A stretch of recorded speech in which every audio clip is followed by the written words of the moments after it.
안녕하세요, 구독자 여러분. 저는 경기도 모처에 사는 30대 후반 주부입니다.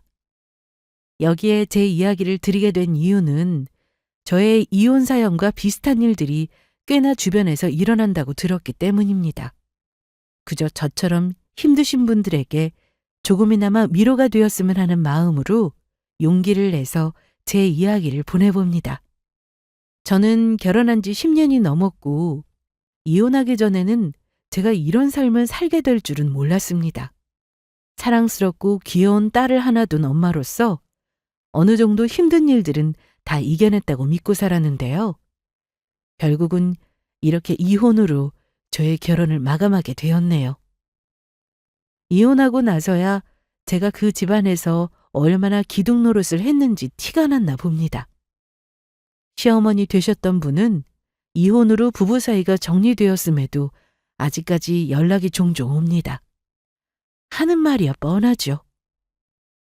예, 내가 다른 건 할 말이 없다. 이제는 무조건 며느리 말을 우선으로 여길 테니까 네가 한 번만 참고 이혼 무효로 하면 안 되겠니? 내가 이렇게 사정하마. 아무리 못난 아비라도 아이한테는 아빠는 필요한 법이잖아. 아니요. 이제는 세상이 변해서요, 어머니.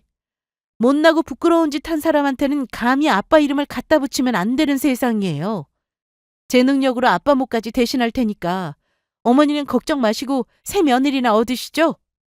어디 조강지처만 하겠어? 그놈이 복에 겨워 미친 개지. 제발 부탁하마, 응? 어머니, 이혼서장이 아직 잉크도 안 말랐는데 다시 재결합하라는 말이 잘도 나오시네요. 이혼은 저랑 애아빠 일이지 어머니가 이러신다고 될 일이 아닙니다. 이미 남남이에요. 나중에 손녀 얼굴이라도 한번 보고 싶으시다면 이런 식으로 다시는 연락하지 마세요.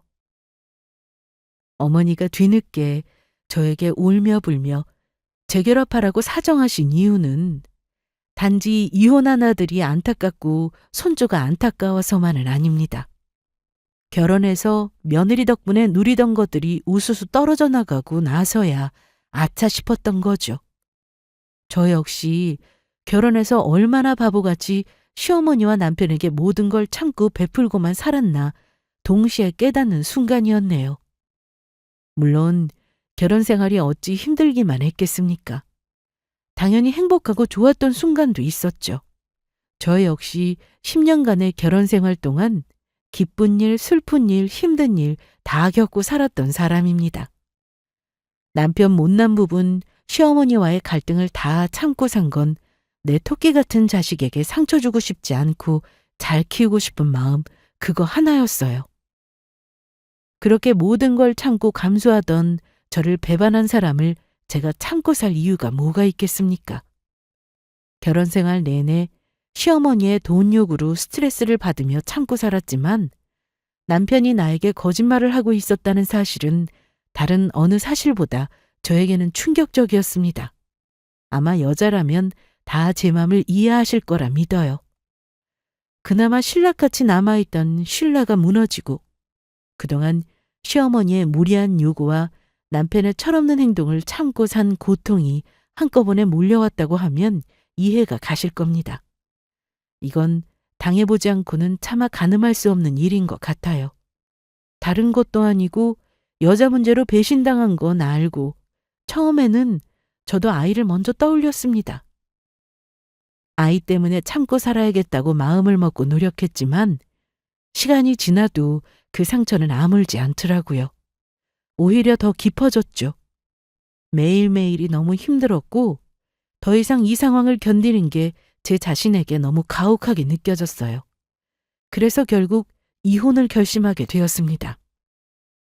저처럼 결혼해서 시댁에 잘한 사람이 있을까요? 감히 저는 이렇게 말할 수 있는 사람이라 생각합니다. 특히나 저 같은 경우 처음 시작할 때와 달리 경제적인 부분을 제가 남편보다 많이 짊어지는 쪽이었습니다. 남편의 월급 받는 직장인이었고 저는 조그맣게 사업을 했는데 운 좋게도 결혼하고 나서부터 번창했거든요. 그걸 가지고 우리 시어머니는 제가 잘해서가 아니라 제가 시집을 잘 와서라고 말씀하시며 시댁에 우선적으로 잘해야 한다는 말을 아주 당당하게 하시는 분이셨죠. 너는 결혼해서 운이 트인 거야. 결혼해서 인생 꼬이는 사람이 얼마나 수두룩한지 아니? 근데 너는 우리 아들이랑 결혼해서 하고 있는 사업도 훨씬 잘 되니 얼마나 좋으냐? 네가 우리 집안 복을 아주 다 가져가는가 보다. 우리 아들 좋은 운까지 마누라인 네가 다 가져가니 일이 잘 되는 거지. 그러니까 네가 잘해. 내가 아주 얼마나 잘하는지 두고 볼 거다. 바로 결혼 초반부터 제가 귀에 딱지가 않도록 들은 말입니다.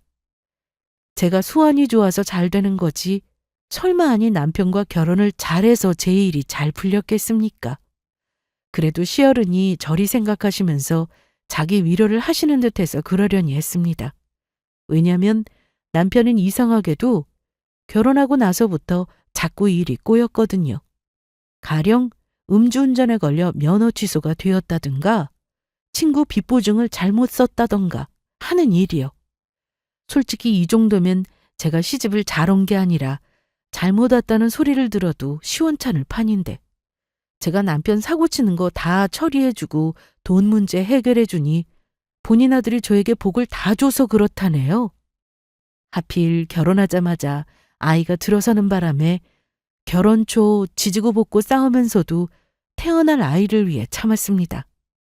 아이가 태어나면 정신 차리겠지 믿으면서요. 근데 아니더라고요.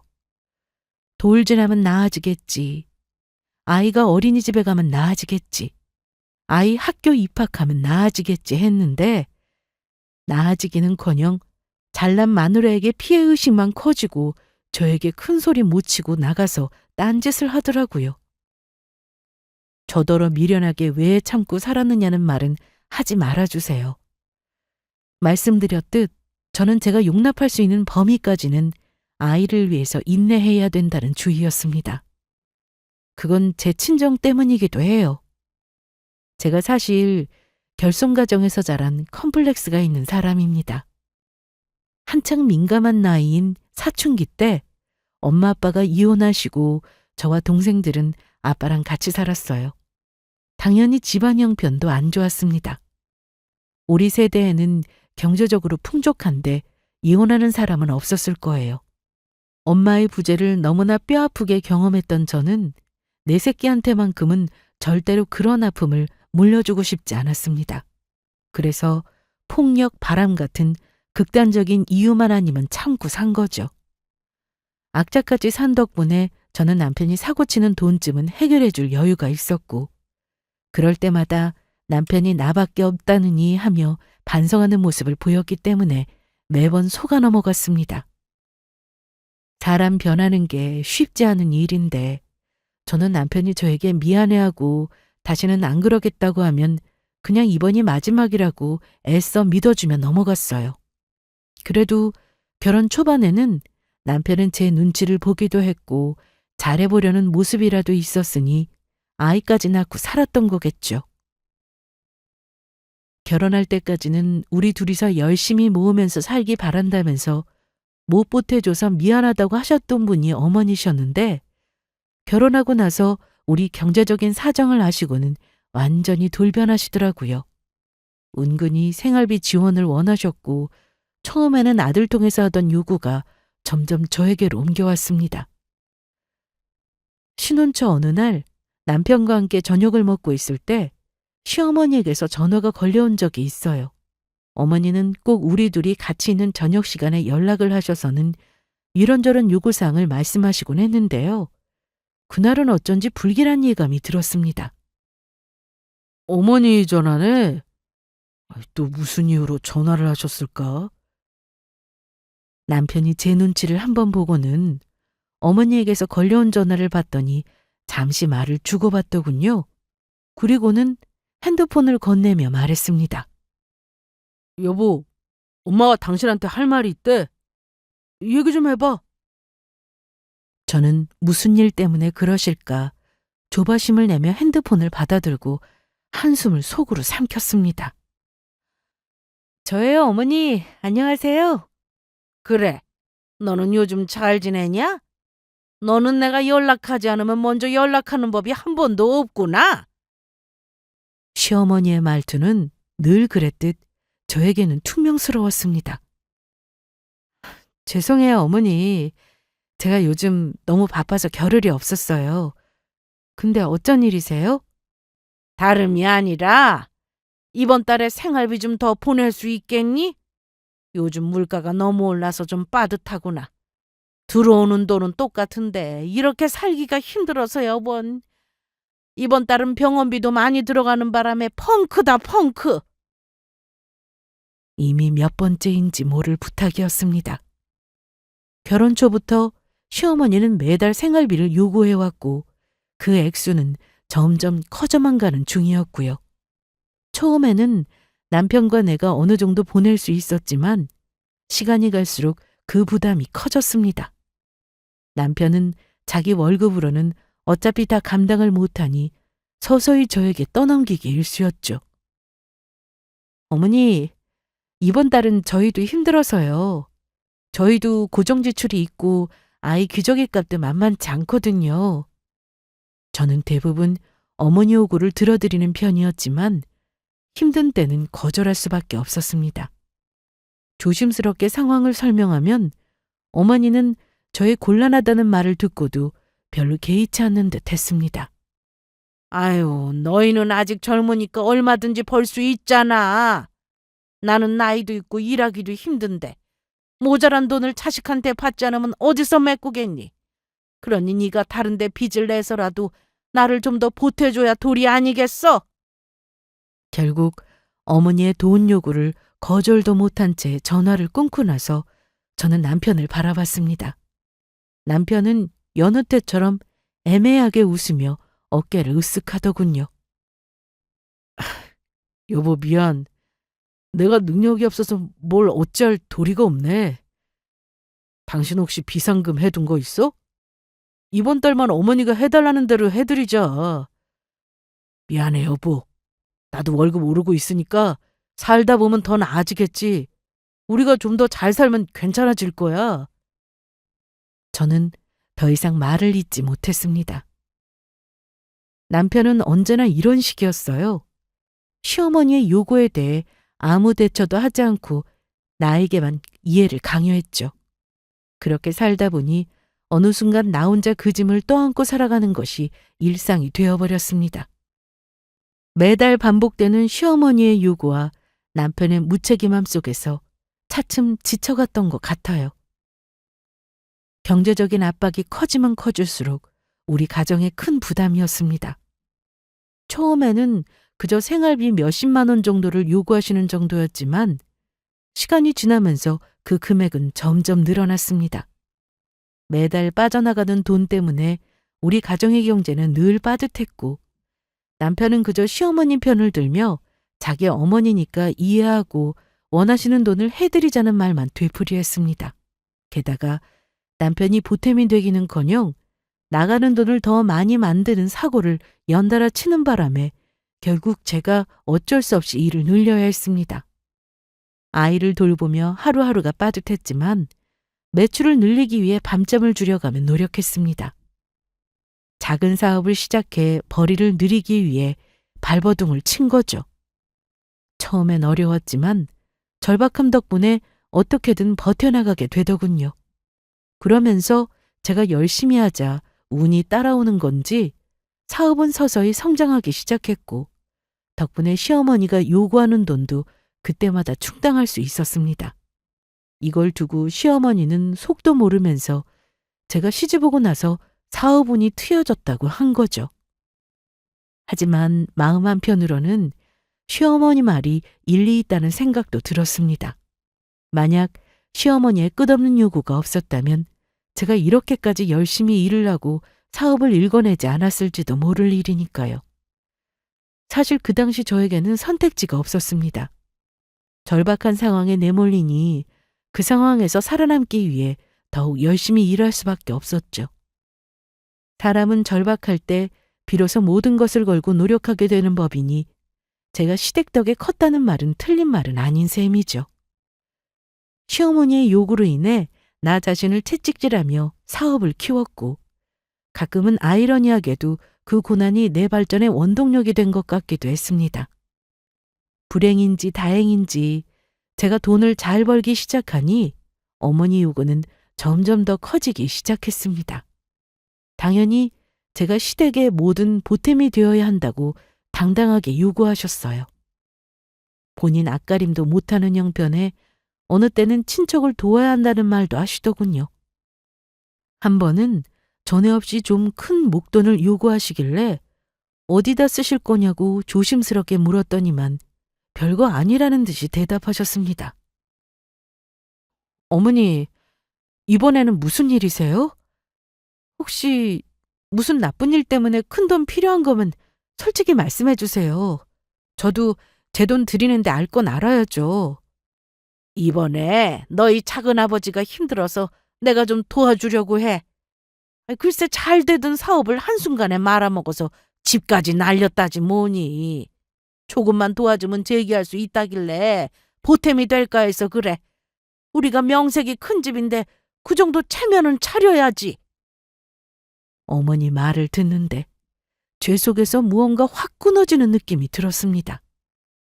체면을 차리려거든 본인 돈으로 하시거나 그게 어려우면 아들 돈으로 하셔야지 왜 며느리에게 당당하게 요구하시는지. 게다가 어머니는 이미 저 결혼하기 전 시아버지 사업 실패로 집도 자가가 아니셨고 전셋집을 전전하시던 상황이라 누굴 도울 처지도 아니었습니다. 아들 결혼하는데 보태준 건 하나 없으면서도 체면 치레를 며느리 돈으로 하고 생색은 본인이 내시겠다는 게 얼마나 웃긴 발상인가요? 저는 그때 마음속으로 마지막이라고 생각하면서 보태드렸습니다. 물론 그냥 달라는 게 아니라 갚는다는 말을 하셨으니 다른 건 제가 그냥 도와드렸다지만 차용증을 따로 받아놓긴 했어요. 어머니가 눈까지 흘기며 안 떼먹는다고 하셨지만 눈총 받으면서 어머니 도장까지 찍고 공증까지 받아놓았습니다. 이렇듯 어머니는 아들과 며느리 돈은 무조건 자기가 마음대로 해도 된다고 생각하시는 듯 했습니다. 아무리 제가 능력 좋고 돈을 잘 번다고 해도 매번 이런 상황이 반복되면 누가 지치지 않겠습니까? 금전적인 부분도 그랬지만 육아도 남편은 그다지 도움을 주는 편이 아니었습니다. 직장 생활을 중시하면서도 승진은 매번 미끄러졌고 그걸 자기 능력이 없어서 그런 게 아니라 매번 다른 사람 탓을 하곤 했습니다. 밖으로 도는 날이 점점 더 늘었지만 남자가 하는 사회생활이라면서 제 간섭을 차단했고 잔소리도 싫어했어요. 남자가 여자보다 능력이 없으면 자격지심이 생기는 법이라 저도 최대한 남편을 존중해 주려고 했고 철없이 사고 쳐도 나를 때리는 사람도 아니고 바람을 피운 것도 아니니 남자라면 한 번쯤 그럴 수 있다고 생각하자 여기며 넘기곤 했습니다. 하지만 혼자만의 노력으로 감당할 수 없는 일이 닥치니 그런 인내심도 바닥이 나더라고요. 그 무렵 제가 남편이 딴짓을 하고 있다는 걸 알게 된 겁니다. 여자는 촉이 좋아서 남자들 딴짓은 금방 안다는 말은 대체 누가 한 건지. 저는 바보같이 제 사업 열심히 하고 아이 키우고 살림하고 가족들 챙기느라 남편이 저 몰래 여자를 만나고 있다는 것도 모르고 몇 년의 시간을 살았어요. 세상에 영원한 비밀은 없는 법이라 제가 남편 바람을 알게 된 것도 우연한 계기긴 했습니다. 평소처럼 바쁜 하루를 보내고 있던 주말, 남편은 나갈 준비를 하는지 욕실에서 샤워 중이었습니다. 저는 밀린 사업 업무를 처리하고 있었는데요. 남편의 휴대폰에 메시지가 연달아 오는 소리가 들렸어요. 평소 같으면 신경 쓰지 않았을 테지만 그날따라 이상하게 연달아 울리는 메시지 소리에 마음이 불편했어요. 혹시나 급한 연락인가 싶어 남편의 휴대폰을 무심코 열어봤죠. 그런데 화면에 떠오른 메시지에 눈이 얼어붙고 말았습니다. 오늘도 집으로 올 거지? 나 일단 나갈 준비하고 있을게. 보낸 사람은 저장되지 않은 번호였지만 그 내용이 이상했습니다. 너무나 사적인 메시지였고 남편은 분명 주말에도 업무차 나간다고 했으니까요. 문자 보낸 사람이 여자가 맞다는 확신이 들며 소름이 돋았습니다.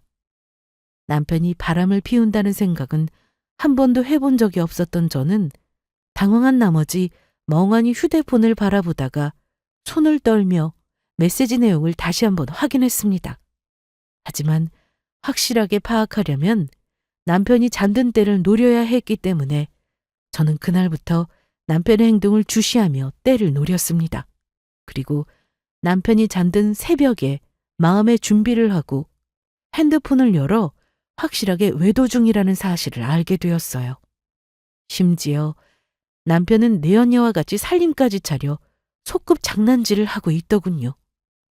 그날 밤새도록 남편의 핸드폰을 뒤져가며 남편이 그 여자가 사달라는 물건들을 주문해 보낸 주소를 금방 찾아낼 수 있었습니다.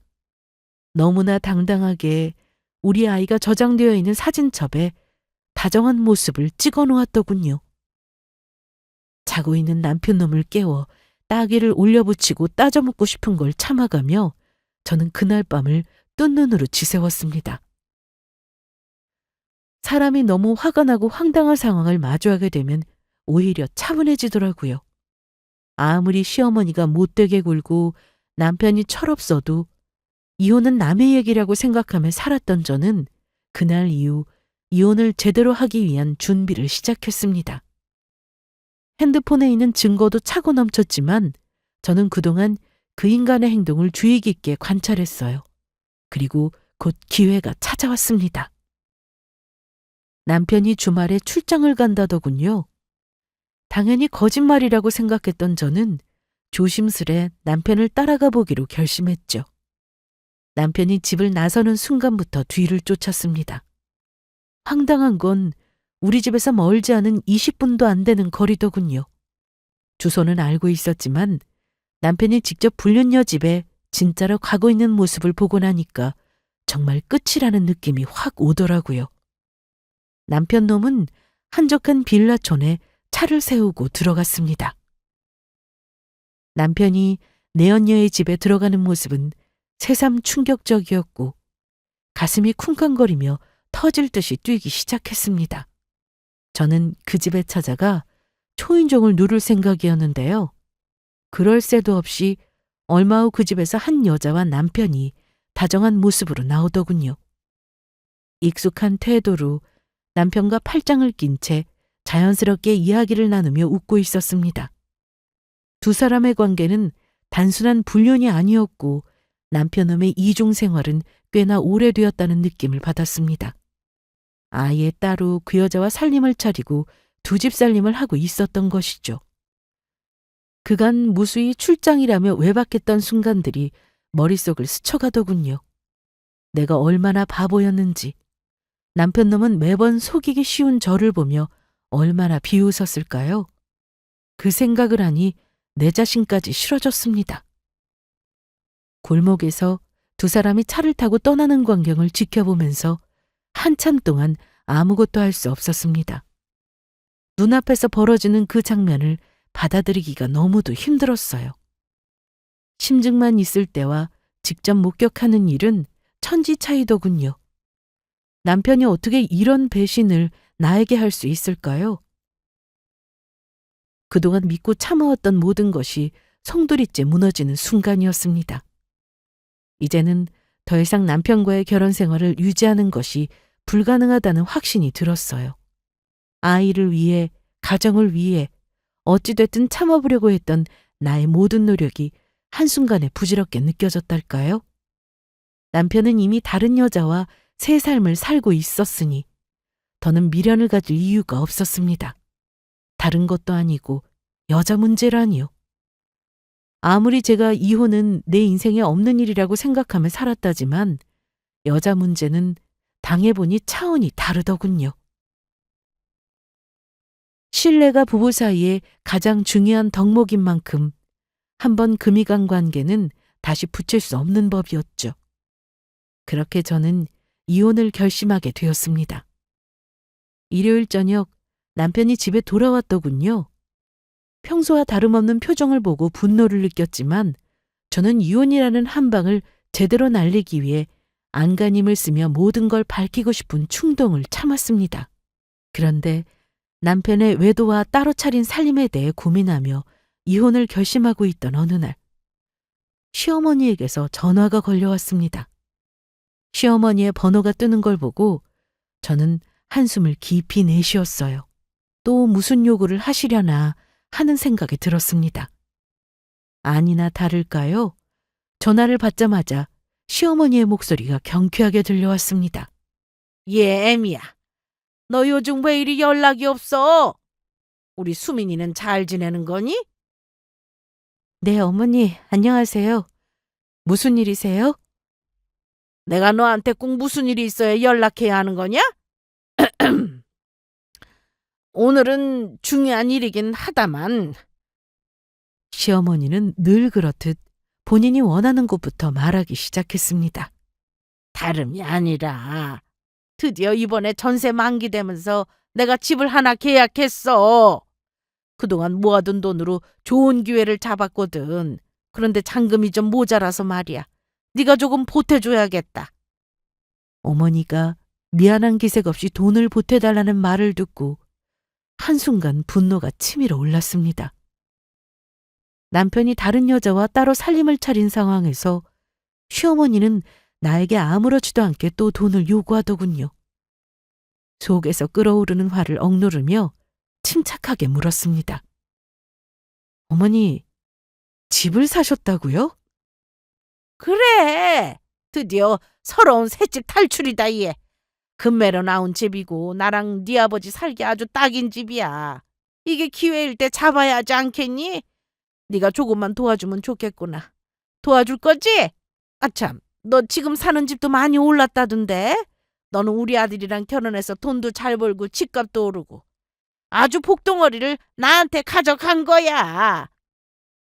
자기 아들이 복덩어리라는 개소리를 하면서 내가 당연히 돈을 보내는 것이 가족으로서의 의무라고 하는 말을 듣고 속으로 어이가 없었지만 겉으로는 평정을 유지했습니다.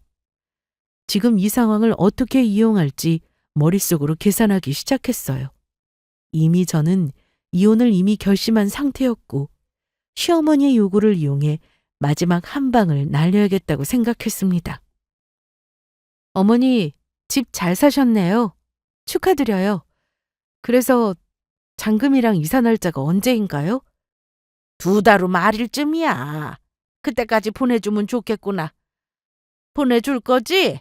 그럼 내가 금액은 너한테로 문자로 보내놓으마. 그래도 계약금은 내가 보냈으니 걱정 말어. 아이고, 네 덕분에 한시름 놓았다. 저는 회심의 미소를 지으며 말했습니다. 네, 어머니. 그때 맞춰서 잔금은 보내드릴게요. 걱정하지 마세요.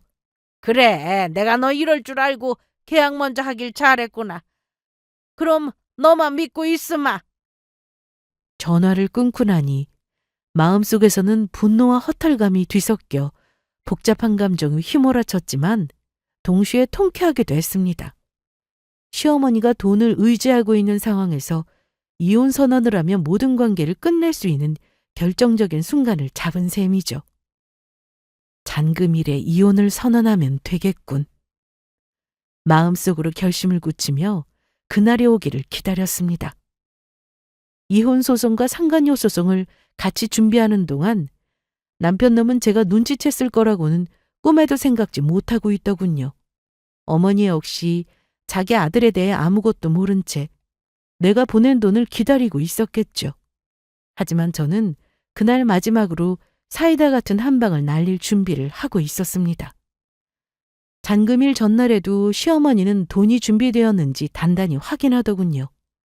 잔금 당일에 어머니는 저에게 아침에 부동산 가기 전이라며 연락을 하셨습니다. 예, 잔금 다 준비됐니? 내 계좌번호 알지? 거기로 지금 바로 보내라. 어쨌든 네 덕분에 좋은 집 마련하게 생겼다. 고맙구나. 저는 잠시 숨을 고르고 단호하게 말했습니다. 어머니, 죄송하지만 돈은 못 드리겠네요. 아니, 안 드릴 거고 그럴 이유가 없어져서요. 시어머니는 당황한 듯 되물었습니다. 뭐? 아니 얘 갑자기 그게 무슨 황당한 말이니? 돈을 안 주겠다니. 너 믿고 이미 계약금까지 다 보낸 마당에 무슨 소리야? 응? 아, 그건 가족일 때나 얘기죠. 가족이 아닌 남남한테 집 살 돈을 보태주는 멍청이가 어딨다고요. 저는 어머니 아들이랑 이혼할 거라서요. 남남인 마당에 제 피땀 같은 돈을 어머니 집 사는데 보태드릴 수는 없을 것 같네요. 그 순간 시어머니의 목소리가 확 달라졌습니다. 뭐? 지금 그게 무슨 소리야? 네가 돈을 보내주기로 했잖아. 오늘이 바로 잔금일이라고. 딴소리 말고 당장 보내라. 나를 이렇게 곤란하게 할 거야? 어머니, 제가 왜요? 어머니 아들이 저 말고 다른 여자랑 바람 피우고 딴 살림까지 차린 마당에 왜 그래야 하는데요? 참고 사는 것도 한계가 있죠. 이제 더는 참을 이유가 없어요. 저도 이제 우리 딸이랑 제 삶을 살아야죠. 이혼할 거니까 복덩어리 아들은 어머니가 도로 데려가세요. 전화 너머에서 시어머니는 한동안 말을 잇지 못했습니다. 그리고는 갑자기 다급한 목소리로 외쳤어요. 너 그럼 내가 계약금까지 다 날리게 생겼잖아. 어떻게 이럴 수가 있니? 그럼 일단 빌려라도 줘라. 내가 갚으면 될 일이잖아. 제발, 나 좀 살려줘. 저는 돈을 빌려달라는 어머니 말에 무심하게 대꾸했습니다. 아참, 어머니, 혹시 예전에 빌려가신 돈도 저한테 갚아야 한다는 사실은 기억하세요? 그 돈은 조만간 청구할 생각이라서요. 저한테 그 돈 주시고 나면 집 살 돈은 무슨 돈으로 갚으시려고요? 아무튼 이제는 제 일이 아니에요. 그러니까 계약금 날리든 말든 알아서 하세요. 저는 어머니 대답도 듣지 않고 전화를 끊어버렸습니다. 전화를 끊은 후 한숨을 내쉬며 마음을 가다듬었어요. 이젠 끝났다 싶었습니다. 그리고 그날 남편의 짐을 모조리 싸서 용달을 불러 상간녀 주소로 보내버렸어요. 하지만 예상대로 그 두 사람이 가만히 있을 리 없었습니다. 어머니에게 소식을 들었는지 전화기에서 하루 종일 불이 나더군요. 그날 저녁 남편과 시어머니는 득달같이 집으로 함께 찾아왔습니다. 문을 열고 들어오자마자 시어머니는 고래고래 소리를 지르더군요. 네가 어떻게 이럴 수 있니? 네가 잔금을 나 몰라라 하는 바람에 내가 오늘 계약금을 얼마 날리게 생겼는 줄 아니? 사정사정해서 하루 말미를 줬으니까 당장 오늘 입금해라. 지금 내 눈앞에서 당장 입금해줘. 네가 한 말은 책임을 져야지. 나 계약금 날리면 그 돈 네가 줄 거야? 아니잖아. 남편도 뒤따라 들어오더니 초조한 표정으로 나를 바라보았습니다. 여보, 어머니한테 얘기 들었어. 듣자니까 당신이 뭔가 말도 안 되는 오해를 하고 있더라. 내가 다 설명할게. 일단 급한 불 좀 꺼줘.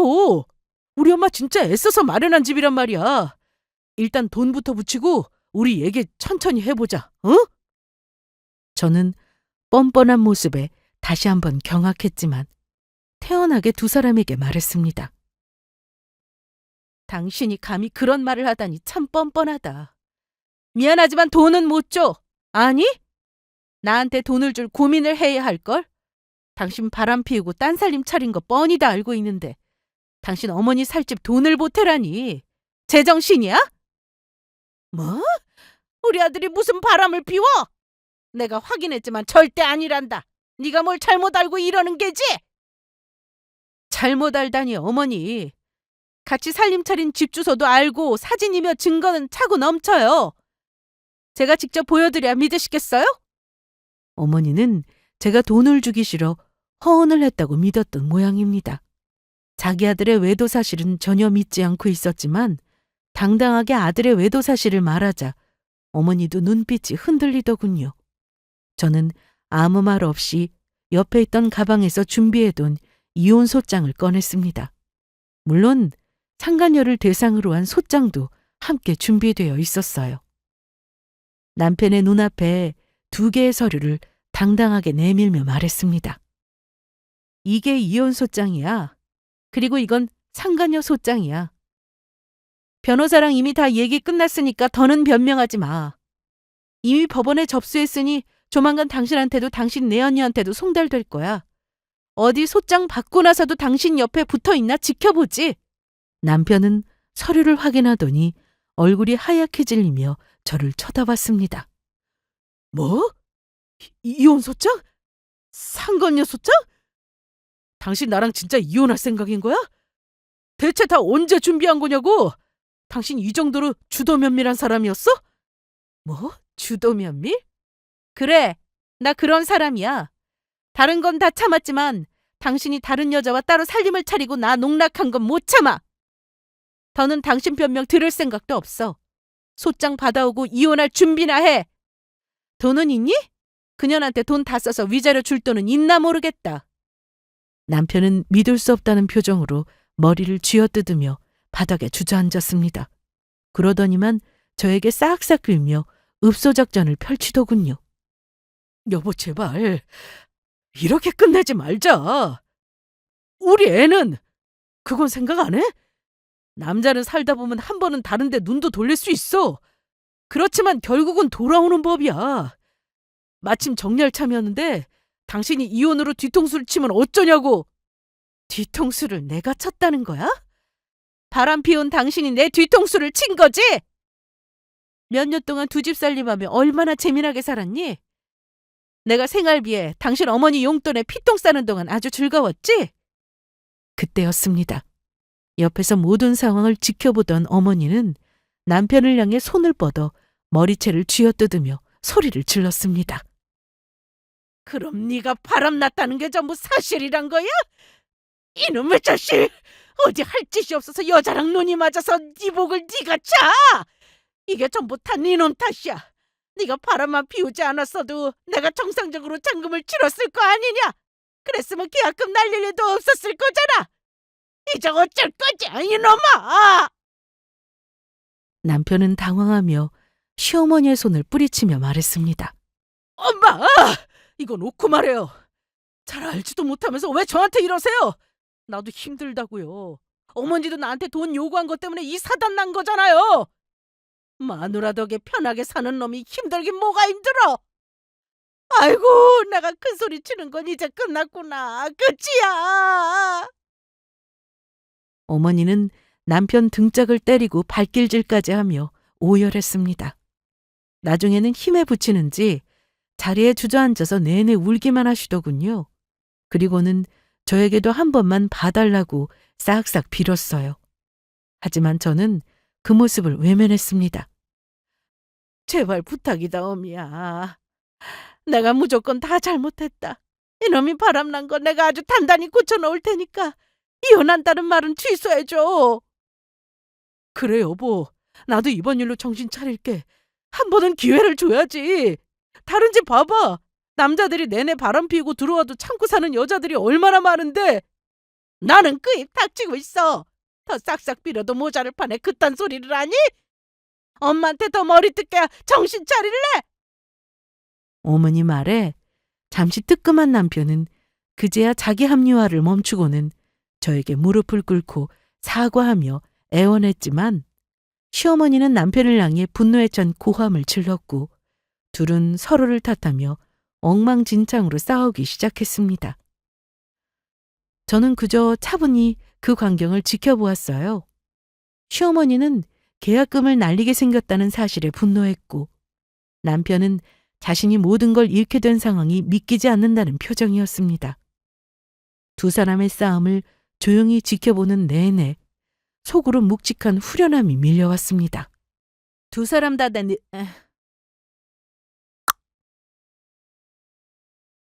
두 사람 다 내 집에서 나가주시죠.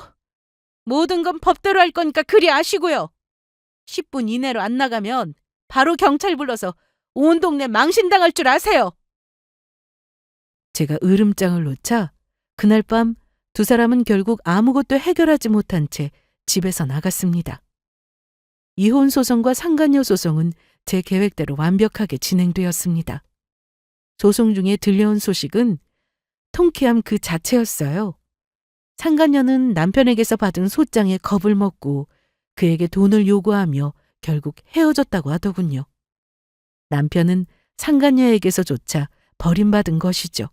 그리고 시어머니는 집 계약금을 날려 다시 새 집으로 전전하고 있다는 소식이었습니다.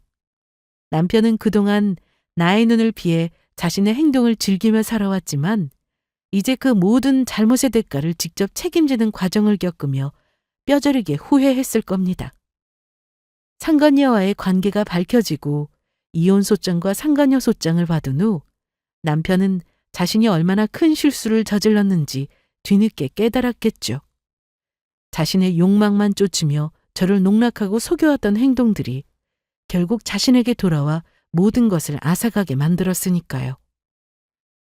남편놈이 꿈꿨던 두 집 살림의 달콤함은 사라지고 상간녀는 돈을 요구하며 떠났고 가족이었던 나와 아이 역시 남편 곁을 떠나버렸습니다.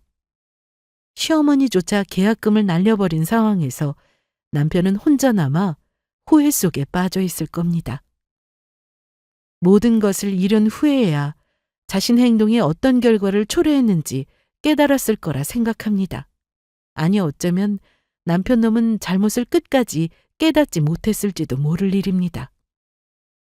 어쨌든 두 사람에게서 모두 충분한 위자료를 받아내면서 저는 그동안 겪었던 고통에 대한 보상을 제대로 받았죠. 남편은 결국 자신이 저지른 일들에 대해 법적으로 책임을 져야 했고 상간녀도 그 대가를 치르게 되었습니다. 저는 수년 전 어머니에게 빌려주고 차용증까지 받아놓았던 돈도 잊지 않고 청구했습니다. 돈이 사람을 참 비굴하게 하더군요. 시어머니는 저에게 전화해서 내내 울며 불며 자기 아들의 잘못을 사과하시며 다시 재결합을 종용하셨습니다. 그때마다 저는 차갑게 거절했죠. 법정에서 이혼이 확정되고 위자료 판결이 내려지고 나서야 저는 오랫동안 짓눌려 있던 무거운 짐을 내려놓는 기분이었습니다. 남편과 상간녀에게서 받은 위자료는 단순한 돈 이상의 의미였어요. 그건 그동안의 상처와 배신을 치유하는 첫 단추의 느낌이었어요. 이혼 후 저는 예전 시댁과의 모든 관계를 정리하고 새로운 삶을 시작할 수 있었습니다. 10여 년간의 결혼 생활 동안 나를 힘들게 했던 과거는 이제 끝났고 저는 경제적으로도 정서적으로도 온전히 회복할 수 있는 기회를 얻었죠. 만족스러운 결과를 손에 쥐고 나니 이제는 앞으로의 인생을 자신 있게 살아갈 수 있을 것 같았습니다. 제 이야기를 듣고 계신 분들께 꼭 드리고 싶은 말씀이 있습니다. 이혼에 대해 너무 겁을 내지 마셨으면 해요. 꼭 남편의 바람 같은 상황이 아니더라도 힘든 일을 참고만 사는 건 바보 같은 짓이라고 생각합니다. 저는 오랫동안 아이와 가정을 위해 참고 견디었지만 결국 스스로를 지키는 것이 더 중요하다는 것을 깨달았습니다. 자신의 행복과 평화를 찾는 것이 가장 큰 우선순위라는 걸 저는 이혼 후에야 깨달았네요. 그동안 쌓였던 고통과 억압에서 벗어나기 위해서는 용기 내어 결정을 내리는 것이 필요한 때가 있습니다. 누구도 나를 대신해 행복하게 해줄 수 없기 때문에 스스로를 위해 결정을 내려야 한다고 꼭 말씀드리고 싶네요. 힘든 시간을 지나면서도 결국 저는 그 결정을 통해 새로운 삶을 시작할 수 있었습니다. 여러분도 자신을 위해 더 나은 미래를 위해 용기 내세요. 제 사연은 여기서 마무리하겠습니다. 감사합니다.